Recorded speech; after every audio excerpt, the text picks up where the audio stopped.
ہمارے ہاں لوگوں میں ایک بہت بڑی کنفیوژن ہے، آج اس کو ہم کلیئر کریں گے۔ پوچھتے ہیں کہ کیا بندے کو اگر قرآن سے ایک ہی صورت یاد ہو تو پھر نماز میں اس نے وہی پڑھنی ہے، فرض نماز میں بھی وہ وہی پڑھ رہا ہے، اگر 4 فرض ہیں یا 2 فرض ہیں 3 فرض ہیں ان میں بھی وہی پڑھ رہا ہے، اور اگر 4 سنت موقدہ ہیں یا سنت غیر موقدہ ہیں یا نفلی نماز ہیں ان میں بھی وہ ایک ہی صورت پڑھتا ہے۔ پہلا سوال یہ ہو گیا۔ دوسرا سوال یہ ہو گیا کہ ایک بندے کو قرآن سے 2 3 4 صورتیں یاد ہیں، لیکن پھر بھی وہ نماز میں ایک صورت، مثال کے طور پر سورۃ الاخلاص، ٹھیک ہے، چھوٹی سی صورت، یہ پڑھتا ہے مختصر کرنے کے لیے۔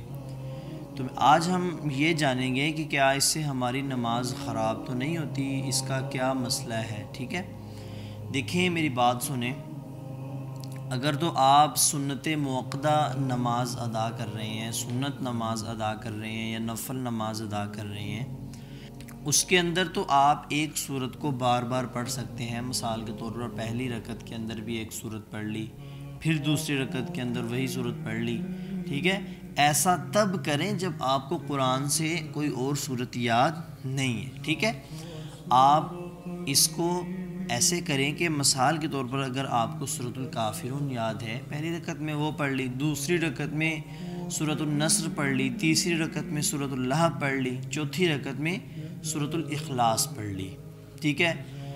سنت اور نفل نماز میں اگر آپ ایک ہی صورت پڑھ رہے ہیں، بار بار پڑھ رہے ہیں تو اس میں کوئی بھی ایشو نہیں ہے، لیکن اگر فرض نماز ہے، اس کے اندر آپ نے جلدی میں کیا کیا ہوا ہے، روزانہ آپ ایسے کرتے ہیں کہ سورۃ الاخلاص ساری رکعت میں پڑھ کے جلدی سے فارغ ہو جاتے ہیں۔ دیکھیں اگر آپ کو قرآن سے کوئی اور صورت بھی یاد ہے، اس کے باوجود آپ صرف اس کو پڑھ رہے ہیں، تو یہ اس سے نماز مکروہ تنزیہی ہو جاتی ہے، تو یہ ٹھیک نہیں ہے، صحیح ہے۔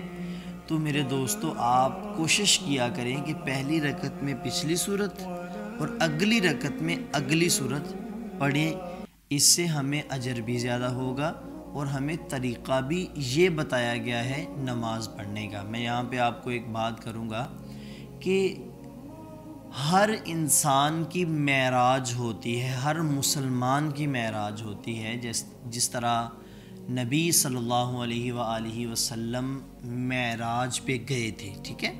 ان کی معراج وہ تھی جب وہ اللہ کے قریب گئے تھے، اور پھر آقا علیہ الصلوۃ والسلام نے فرمایا کہ مومن کی معراج کیا ہے۔ معراج کا مطلب یہ ہے کہ انسان کی زندگی میں وہ لمحات، انسان کی زندگی میں وہ لمحہ کہ جب وہ اللہ رب العزت کے بہت زیادہ قریب ہوتا ہے۔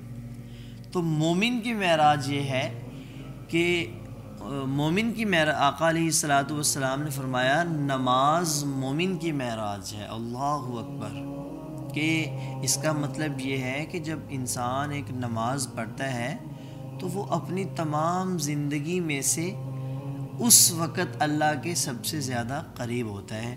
تو اسی طرح نماز کی اور بھی بہت زیادہ شان ہے، آپ پڑھ سکتے ہیں، ہم سب جانتے ہیں، ٹھیک ہے۔ تو اس لیے ہمیں یہ نہیں چاہیے کہ ہم جلدی سے اس سے بس جان چھڑوائیں اور چلے جائیں، نہیں۔ نماز پڑھنے والے بندے کی زندگی میں اللہ تعالیٰ کی طرف سے بہت زیادہ بینیفٹس بنتے ہیں، ٹھیک ہے۔ جو بندہ نماز پڑھتا ہے اللہ تعالیٰ اس کی دعا کو قبول فرماتے ہیں۔ تو اس لیے میرے دوستو، ہمیں یہ نہیں کرنا کہ ہمیں 4 صورتیں آ رہی ہیں، صرف ہم ایک ہی پڑھ کے اپنی جان چھڑوا رہے ہیں، نہیں، ایسا نہیں کرنا۔ امید ہے آپ کو میری بات کی ضرور سمجھ آئی ہوگی۔ اور ایک اور مسئلہ وہ یہ کہ اگر کوئی بندہ ایسا بھی ہوتا ہے اس کو صورت ہی ایک آتی ہے، ٹھیک ہے، قرآن سے اس کو کوئی اور صورت آتی ہی نہیں ہے، صرف ایک ہی سورۃ الاخلاص آ رہی ہے اس کو، یا اس کے علاوہ کوئی اور قرآن سے صورت آ رہی ہے، تو پھر وہ ایک صورت یہ والی پڑھ سکتا ہے، اور اسے کوشش بھی کرنی چاہیے کہ میں ایک اور صورت یاد کروں، پھر اس کے بعد ایک اور صورت یاد کروں۔ اس طرح ہمیں قرآن کا کچھ نہ کچھ حصہ یاد رکھنا چاہیے۔ جزاک اللہ خیر، السلام علیکم۔